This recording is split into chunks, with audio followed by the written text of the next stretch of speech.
Ya hay mesa de debate. Juan Ignacio Zavala, bienvenido, ¿cómo estás? Bien, gracias Luis. Qué gusto verte. ¿Cómo estás, días. Hernán Gómez? Acá andamos. Bienvenidos. Tratando de sobrevivir. Tratando de sobrevivir Marco Cortés y Javier Lozano. ¿Tú no escuchaste eso? ¿No lo viste ayer, Hernán? Es que yo ya, hasta las noticias del PAN me parecen como tan irrelevantes que paso de largo y no las veo, pero cuéntenme. Debería yo estar informado. O sea, inmediatamente te contamos. Díganme, te informamos.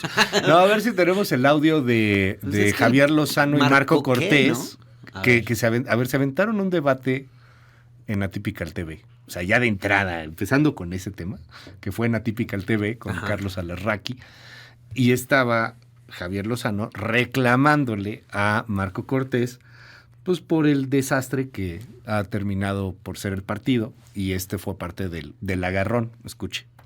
El señor era secretario de Estado en un gobierno panista. Pero no era panista. Y no importa que no fuera panista, que no tuviera su credencial. Por eso, pero no era panista. Ahora resulta que porque no es panista, entonces no lo reconocemos como uno de los nuestros. No, claro que no. Nosotros no. El PAN nunca lo ha reconocido con uno como nuestro. Precisamente porque él no es panista y nunca fue panista. Bueno, y no importa que fuera panista o no panista, trabajó para un gobierno panista. Bueno, que responda quien lo contrató. Ahora, bien. A ver, dime una cosa. ¿Ya lo sentenciaron? Todavía no. Entonces, bueno, ¿por qué lo declaras culpable? Yo no lo declaro culpable. Yo lo que dije aquí es que eso nos pegó muchísimo en la campaña, pues como claro el señalamiento del PRIAN.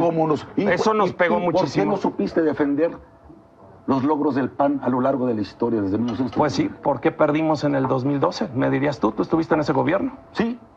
¿Por qué? Porque pusieron a Josefina como candidata. O sea, ¿fue mala candidata? Pésima. Bueno, habrá tú que decirlo. ¿Cómo le fue ahorita? Sí, por las circunstancias, ¿cómo les fue a todos? Las circunstancias. Cuando te conviertes en circunstancias, ¿en qué lugar de la lista plurinominal vas al Senado? Encabezando. Número 1. Soy el presidente del partido, la comisión permanente. ¿Y quién le dirige? Pues, ¿quién es el presidente del partido? Tu servidor, claro, por supuesto. Bravo, campeón. Y por unanimidad, campeón. Por eso estamos tan jodidos.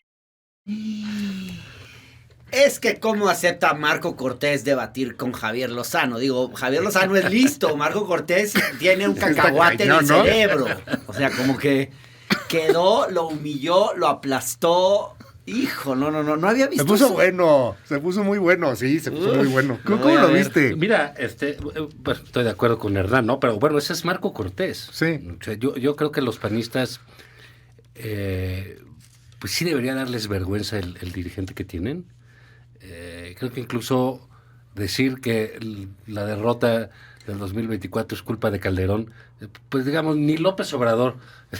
Bueno, sí, ni López Obrador hubiera dicho eso, en sus peores delirios, ¿no? En sus peores delirios. Entonces, pero bueno, es parte de la estupidez y de la nadería política que domina Acción Nacional. Creo que esto es una llamada de atención. Es importante en términos, aquí hay que ver dos cosas. Uno, el medio en el que esto sucede, ¿no? Atypical TV no es menor que sea ahí, pues. Y cómo sucede, ¿no? Estamos hablando de un medio, pues, francamente, que cabe enclavar en lo que sería la ultraderecha. Es el Breitbart News de México, es el Infowars, es esta cosa así, es un medio radicalote. Absolutamente radical y extremo, donde puedes oír cualquier cantidad de estupideces y barbaridades. Hasta yo he salido ahí en alguna ocasión, imagínate. Sí, se recuerda. Sí, o sea, imagínate. Pero, no, digamos, porque ha pasado de eso, ha tenido... Yo por eso digo, es interesante, para que no descarte, no, o sea, decir que no les gusta, etcétera, es una cosa. Otra que no vaya a contar, puede llegar a contar si se mueve de manera inteligente. Por ejemplo, es la primera vez que vemos un debate de esa índole entre panistas. Me imagino que Javier Lozano sigue siendo panista, no sé. Pero pues Marco, hasta donde sabemos, es presidente del partido y tiene esa parte. Entonces creo que ahí hay una serie de elementos importantes. Uno, lo que justifica el presidente del PAN con su derrota, echarle la culpa, dice que les costó mucho que les dijeran del PRIAN, pues ¿qué quería si se alió con el PRI? El presidente López Obrador les viene diciendo PRIAN desde el 2018, 2016. Yo creo que desde el 2012, ¿eh? Entonces ahí viene duro y dale con eso y dice, no, pues es que nos dijo PRIAN y nos fue muy mal. Dice, bueno, pues qué barbaridad. Y luego Calderón estuvo muy mal y García Luna nos hizo mucho daño. Pues García Luna, pues si ni siquiera llevó sentencia en este periodo, que eso hubiera sido potencialmente dañino, estoy completamente de acuerdo. No, y cañón lo que dice Lozano, a ver, defendamos a García Luna entonces, Pues, o sea, bueno, porque pues esa es una opción o sea, tienes que defender a los tuyos, ¿no? Lozano, pero bueno, pues el otro dice, pues no es mío, y tiene razón. En eso no tienen por qué defender los nombramientos de todos los presidentes y eso. Eso no va en paquete, ¿no? Eso no lo entiendo bien. Pero sí nos habla de cómo está la rendición de cuentas en el PAN. Sí, bueno, te cañas. No, o sea, decir, no, bueno, pues ¿sabes qué? Que no solo, sino hace 12 años pasó esto, y entonces desde ahí Marco Cortés llega ayer al extremo porque se enfrasca con Calderón en una guerra tuitera. Calderón, que tampoco es del PAN. Sí, bueno. O sea, yo digo, ¿con quién se avientan sus tiros, no? Calderón no es del PAN, se salió del PAN y anda opinando del PAN y dice, y ahí van y le contestan, pues tiene razón Calderón entonces, ¿no? Y pone una gráfica, Marco Cortés, donde clarísimo se ve como el peor lugar, el peor momento es el de él. Sí, lo sube a las redes. Sí. Calderón, explícame esta gráfica. Pues tú, ¿cómo te la vas a explicar, güey? Tú eres un fracasado. En el último lugar.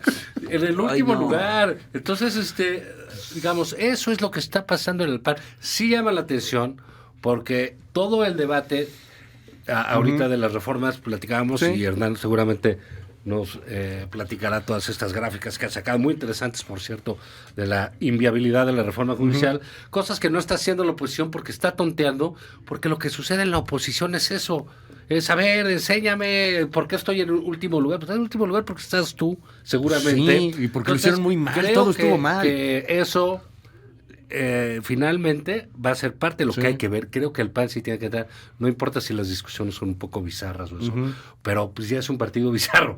Pues ni modo que que escuches grandes discusiones de corte griego allá. No va a ser así. No, lo que va a pasar es lo que vimos en Atípica, güey. Eso es lo que va a pasar. Pero hay que verlo. El PAN tiene que pasar por eso, tiene que pasar por cuestionarse esas cosas. Si hay gente en el PAN que piensa como Marco, entonces muy merecido todo lo que tiene. Y deben estar contentos y satisfechos. ¿Qué tal dice él? ¿Quién va en el primer lugar de la lista? Ah, pues yo. No, y además presumiendo. Pues si yo soy el presidente a fuerzas, del partido. Pues si yo. ¿Quién es el presidente? ¿Cómo Tu crees? servidor. Yo soy el número 1 y no. Es verdaderamente de un cinismo lamentable. ¿Qué ves, Hernán? No, a mí lo que se me hace increíble es, a mí me choca cuando los líderes políticos dicen algo y después se quieren desdecir de lo que dijeron. O sea, claramente hizo una crítica y está inculpando de alguna forma Marco Cortés a García Luna. O sea, aquí, digo, quien tenga Reforma, página 7, puede ver la cita Hernán de Marco Cortés. Yo siempre leo este periódico, no sé por qué, pero siempre lo leo.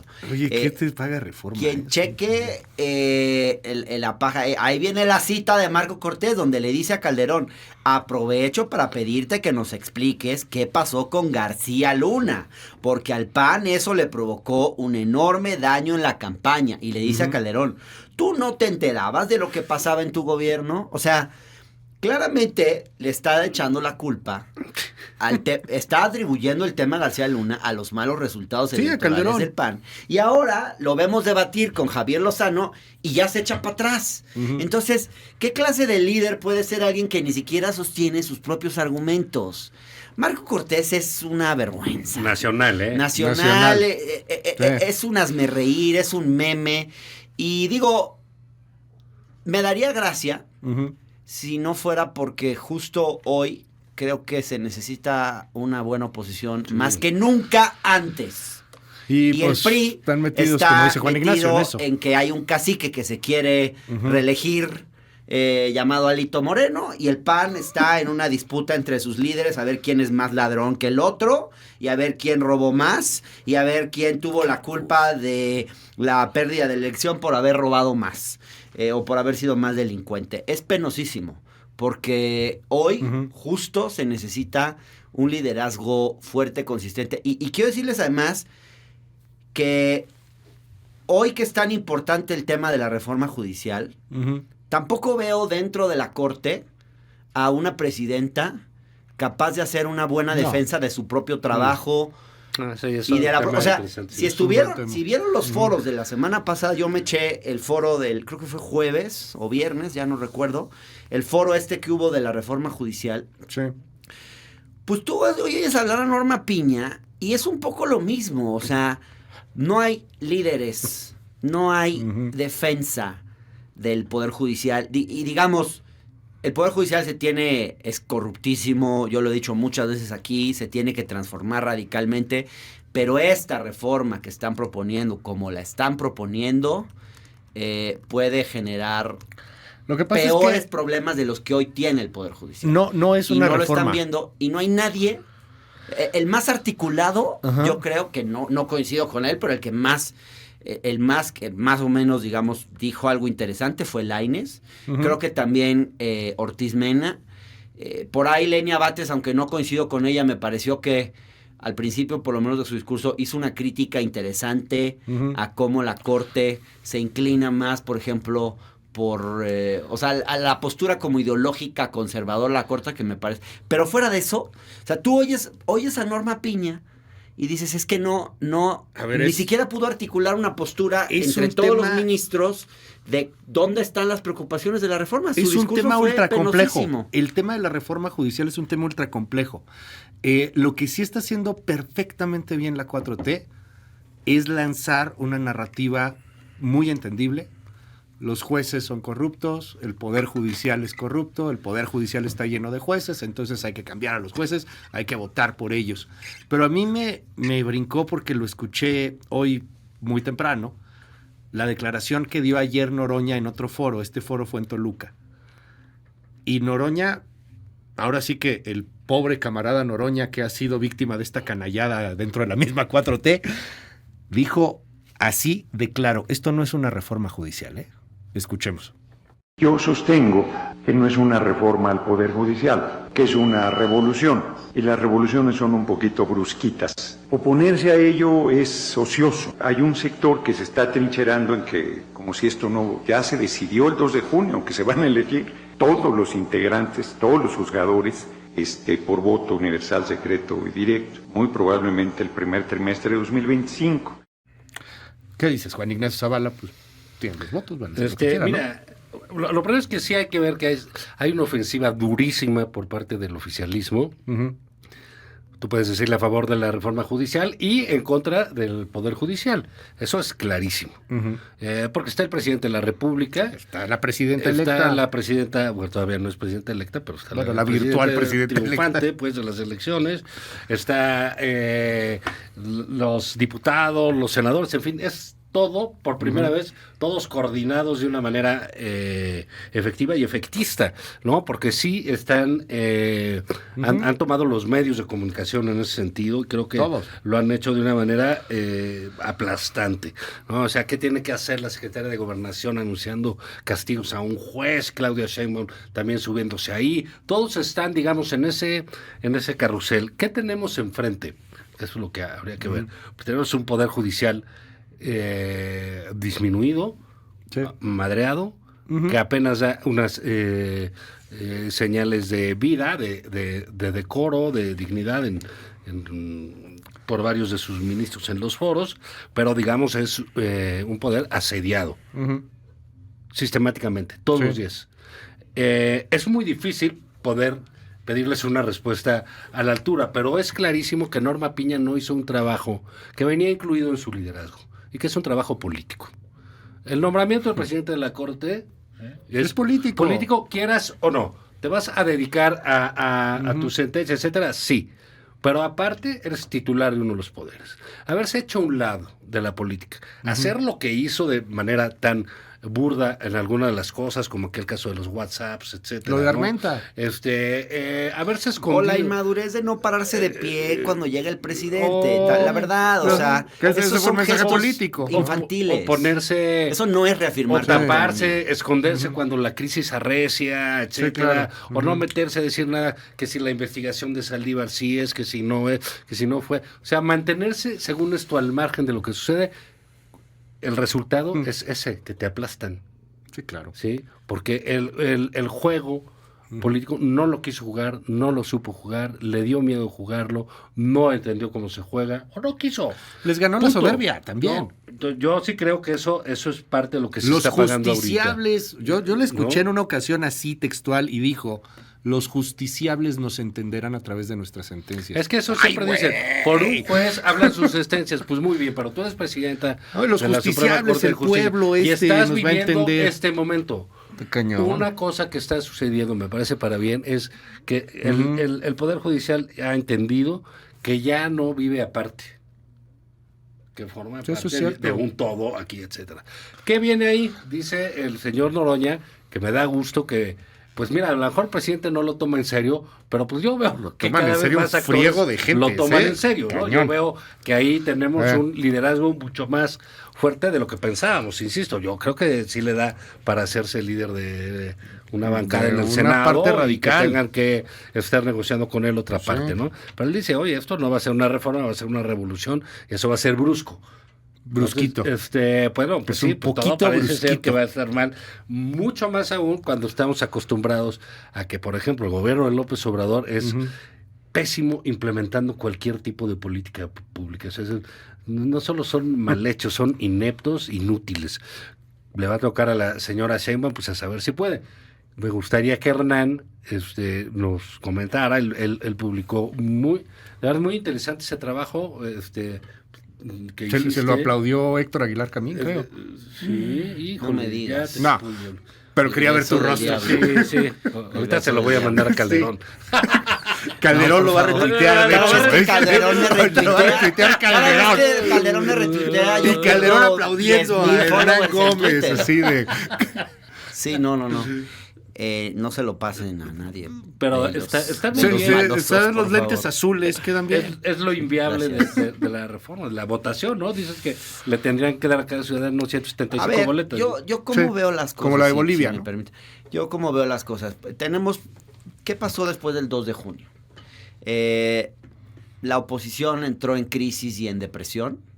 Y están pasmados. Ya venía, pero sí. Urge que se mediquen para que puedan salir de la situación en la que están. Y por otro lado, el oficialismo entró en una borrachera ideológica sin precedentes, en mi opinión.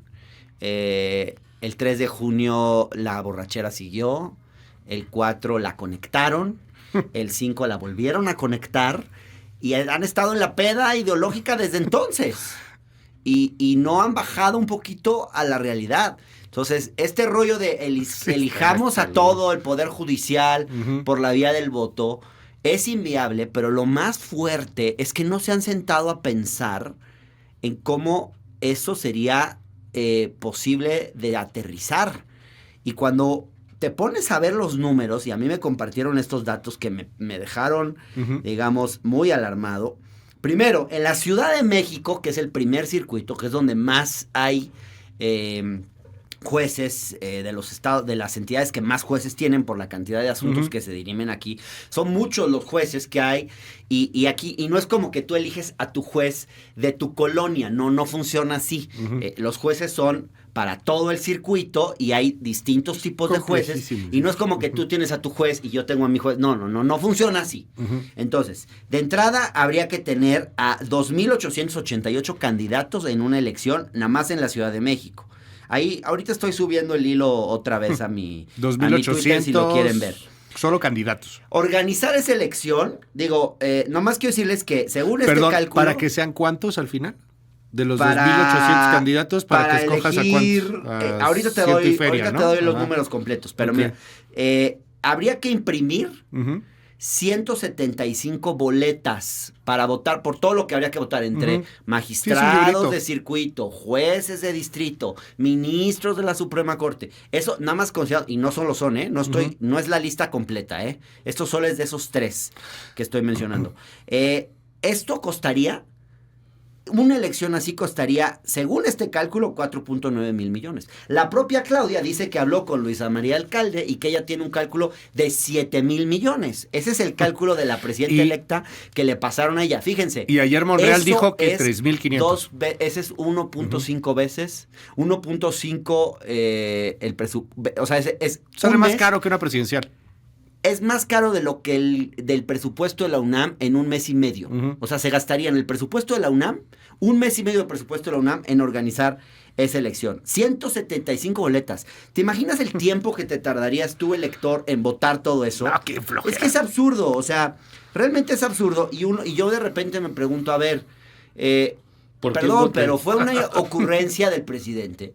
Y no puedo creer que no haya nadie que le diga, señor presidente o compañero presidente, como le dice Noroña, esta reforma que usted propone, digo, que no le digan que es absurda si no lo quieren ofender, pero díganle, es que es inviable. No hay manera de hacer esto Ayer posible. Aquí en este espacio vino un colega, se llama Rafael Archondo, él es boliviano-mexicano o México-boliviano, como lo quieran llamar, y ha seguido muy de cerca el proceso en Bolivia. Lo que tú estás describiendo, Hernán, ayer lo escribió aquí Rafael, está disponible la entrevista en YouTube para quien la quiera ver, y dice, en Bolivia la primera vez que hicimos la votación de jueces, votaron 500. O sea, de plano, o sea, de todos los que votaron en Bolivia al final eran 500 tristes votos. O sea, un juez ganó por 500 votos y el voto total era como de 10,000 votos. O sea, una nada. ¿Fueron 500? No, todos habían votado, así como dicen que lo van a hacer con diputados, senadores, etcétera.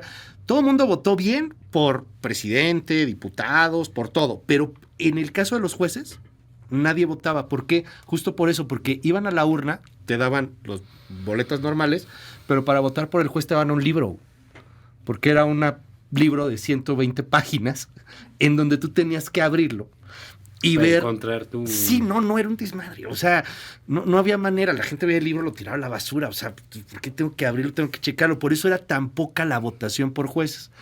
Pero además señaló algo muy interesante. O sea, el que tuvo más votos fue 500. Ganó por 500 y tuvo como 10,000 votos, una cosa por el estilo. O sea, contra los otros que se habían tenido 100,000, etcétera. O sea, para diputados sí votabas normal, pues. Pero para jueces no, porque pues, te daba flojera simplemente abrir el libro y ver lo complejo que era la votación. Pero decía que todo esto empezó con la idea de 3 académicos españoles y que empezaron a hacer este tipo de experimentos. Se lo propusieron a Venezuela. Y la Venezuela de Nicolás Maduro lo rechazó por complejo. Por populista. Sí, o sea, imagínate el nivel. Populista, además. O sea, pero todo esto viene de estos académicos españoles. Sí. Vicencio nos decía, se llamaba. Yo he estado más o menos viendo las experiencias internacionales y estamos entre dos extremos. O sea, las dos experiencias más relevantes de, por lo menos de nuestro continente, son Estados Unidos, que no lo hace a nivel federal, sino a nivel estatal. No, y es el common law, es otra cosa. La experiencia de Bolivia, a ver, ¿cuál es la mejor muestra del fracaso? ¿Qué hizo el Tribunal Constitucional de Bolivia, que es como nuestra Suprema Corte?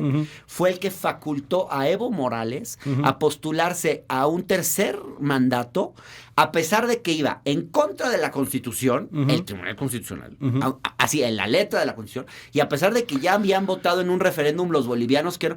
¿Y en qué derivó esto?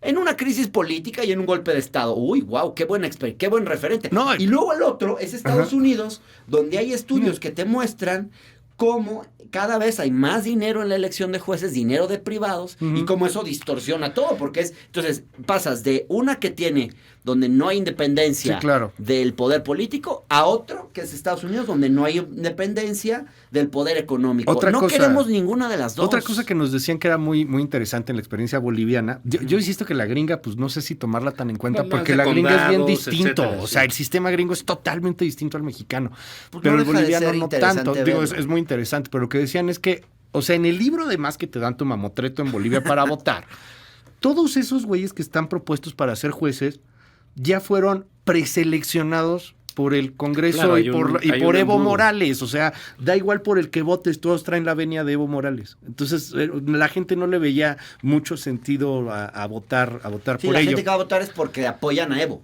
Ajá, y ni así, o sea, porque te da flojera abrir el libro, o sea, era un relajo entrarle a ese tema.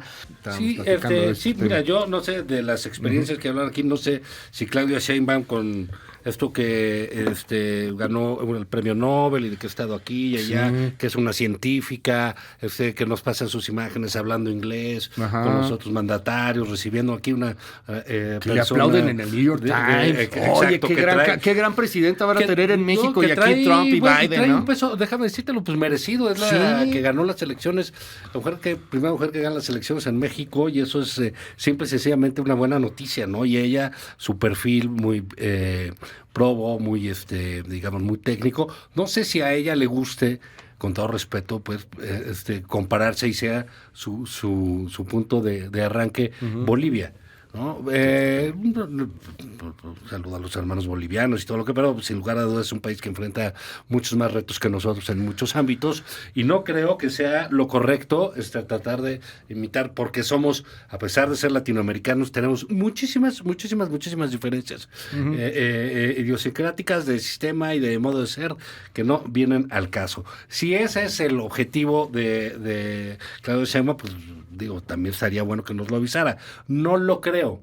Lo que pasa es que se está juntando el afán de revancha con el afán revolucionario, como dice Noroña, con el afán reformista de otros y con la gran necesidad que hay de meterle mano a un asunto. Ahora bien, hasta hace poquito, pues decían el señor Saldívar que con su paso por ahí había quedado desterrada la corrupción, había quedado hecho a un lado la ineptitud, que habían cambiado quién sabe qué, o sea, su paso por ahí fue fantástico, según él.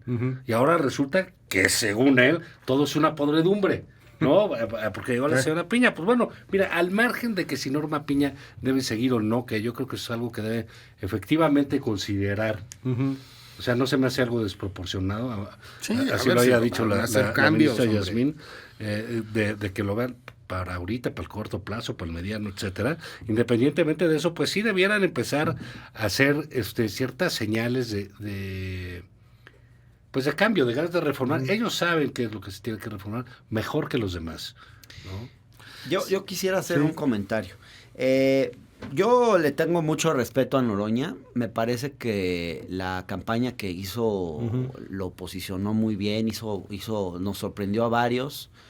Pero creo que es importante recordarle al compañero Noroña que aquí no se hizo una revolución, aquí se ganó una elección. La 4T no bajó de Sierra Maestra, no tomó el Palacio de Invierno. Simplemente ganó una elección, ganó con muchísimos votos, con un gran refrendo popular, pero eso hay que usarlo de manera responsable. Y lo que se puede hacer después de ganar una elección es reformar, no hacer una revolución. Una revolución, por lo general, es un cambio violento. Aquí nunca ha habido espacio para la violencia. Y creo que eso es importante que se recuerde y que se tome en cuenta.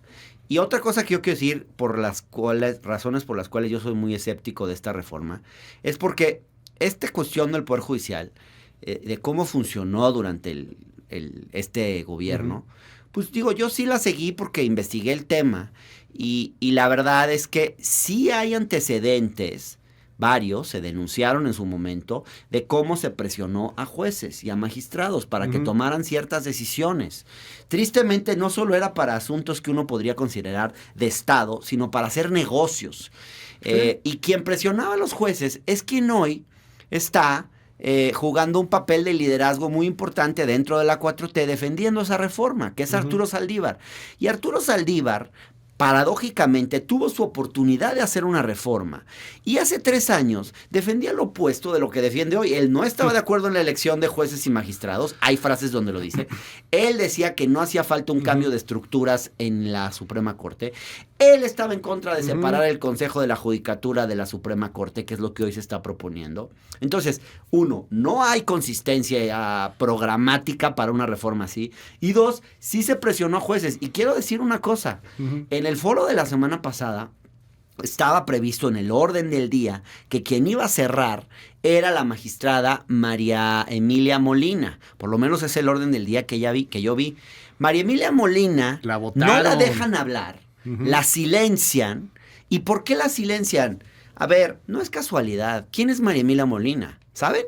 Bueno, sí, María Emilia Molina... Es adversaria de Saldívar. No. No es adversaria. Es víctima. Perdón. Usemos el lenguaje correctamente. Es víctima. Porque María Emilia Molina aparece en la denuncia anónima que se presentó ante el Consejo de la Judicatura. Yo la entrevisté, ahí está la entrevista, se puede ver en mi canal de YouTube.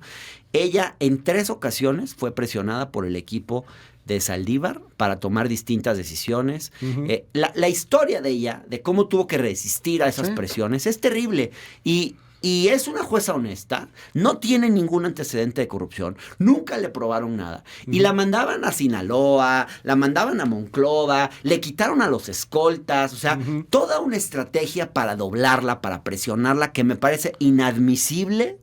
Y yo no puedo confiar, entonces, en una reforma así, habiendo esos antecedentes y especialmente siendo Saldívar quien está promoviendo todo este asunto. Oye, para ir cerrando, tú eres experto en estos temas de análisis político, de opinión pública, te dedicas a esto, querido Juan Ignacio. El tema es bien complejo, o sea, el tema neta no conecta con la mayor parte de la gente.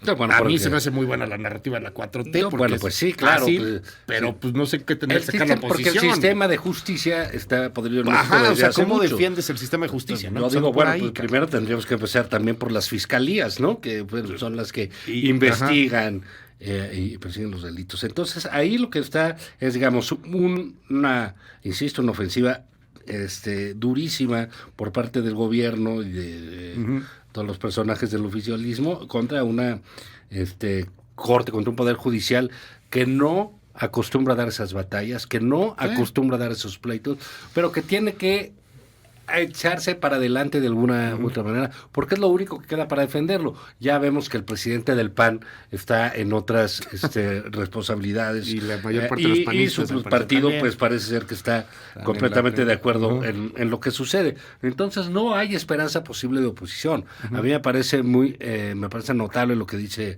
Hernán. Pues si Hernán, que es un chairo convencido, etcétera, es que opina que esa reforma es inviable, pues mira, ¿qué podemos opinar los que no estamos aquí? Creo que más bien se trata de un despropósito, se antoja un ánimo de venganza en casi todos los interlocutores, o más bien todos los voceros del oficialismo. Hay más ánimo de venganza que ganas de reformar la cosa. Pero en fin, se antoja que viene un septiembre rudo, ¿no?